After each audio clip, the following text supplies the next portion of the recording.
I'm going to read a story from an old vintage reader, and it's called Chip the Baby Chipmunk. Nick feeds Chip. Sniff, sniff, sniff went Chip the baby chipmunk. He had come out of the home underneath the big log because he smelled food. Somebody was cooking breakfast among the trees nearby.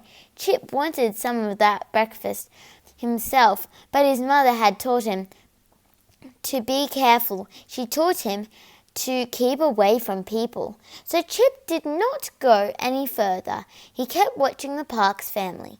They had come to the big forest that Monday. Already they had done many sorts of things that Chip could not understand.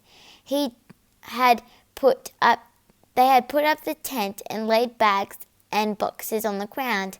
Now Mrs. Parks was baking cornmeal pancakes at the big stone fireplace. Chip forgot that his mother had taught him to be careful, and he went closer. All of a sudden, Nick pointed to Chip and shouted, "Look at the chipmunk!" With one short squeak, the little fellow dashed into his hole. "It was too bad I scared him," said Nick. "He would be a fine pet to take home. I wonder if I could tame him while I was here on our vacation." "Maybe you can," said Mr. Parks. "Next time you see him, don't move and don't make any noises." "Perhaps he'll be easy to tame as Fluffytail," said Nick. "I've just taught the squirrel to eat out of my hand, and I think I could teach this chipmunk too. I'll begin right now."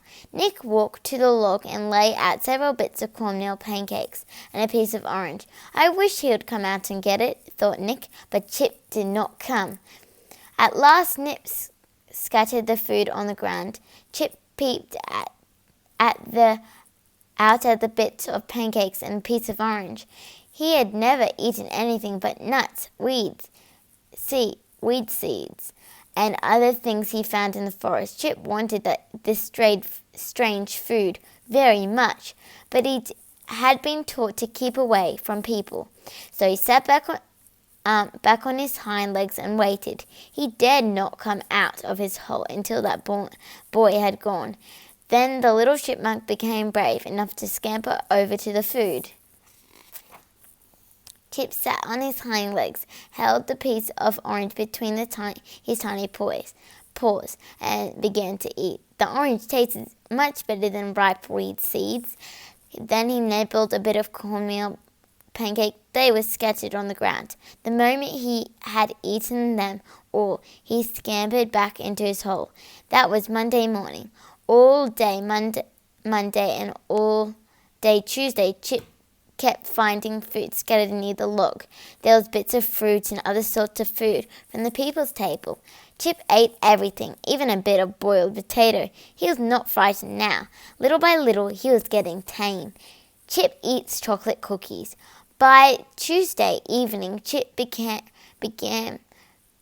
so brave that he even dared to climb on the table near the tent. There he saw a box of chocolate cookies that someone had laid on the table.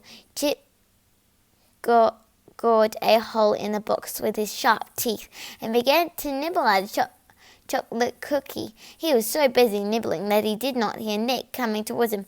"Oh," cried Nick, "you're nibbling at our chocolate cookies. Now I know how to set a trap for you." Nick's voice scared Chip. With a short, frightened squeak, the chipmunk rushed straight home. By the next morning, Chip felt brave again, but back he came and found the box of chocolate cookies. If he had stopped to look, he would have seen a bigger box above it. The wooden box was held by a stick that had a string fastened to it. This was the trap that Nick had set. If the stick was pulled out, the wooden box would fall over the cookie box. The chipmunk did not see that Nick was nearby, ready to pull the string. He did not know that there was any danger, so he went right up to the cookie box. Before he could take a single nibble, Nick pulled the string. Crash! The stick fell. Down crashed the big box. Chip was caught in Nick's trap. Ellen heard the crash and ran out of the tent to look at the chipmunk. With a frightened squeak, he dashed back and forth in the wooden box. Nick, began Ellen, please let the chipmunk go. He'll like to be free. Oh, no, answered Nick. He'll soon be tame, and we'll have a fine pet to take home from our vacation. So Nick kept Chip in that box all day. At 9 o'clock that evening, everyone was quiet. Nobody was stirring about when Mother Chipmunk climbed onto the table and joined her baby. She began to gar the box with her sharp teeth. Inside the box, Chip's sharp teeth were goring too. Both chipmunks stood up on their hind legs and gored and gored. But goring that wooden box was slow work. The noise woke Nick, who was asleep in the tent. In the pool of moonlight, he could see brave Mother Chipmunk goring at the box to set her baby free. When she heard someone stirring, she dashed off, but Chip kept goring at the box. I hate to give him up, thought Nick. He'll be a fine pet. He wants to be free. I ought to let him go. Stepping outside, Nick lifted the box quick as a wink. Chip dashed away. In a few seconds, he was safe in his home. Thanks for watching.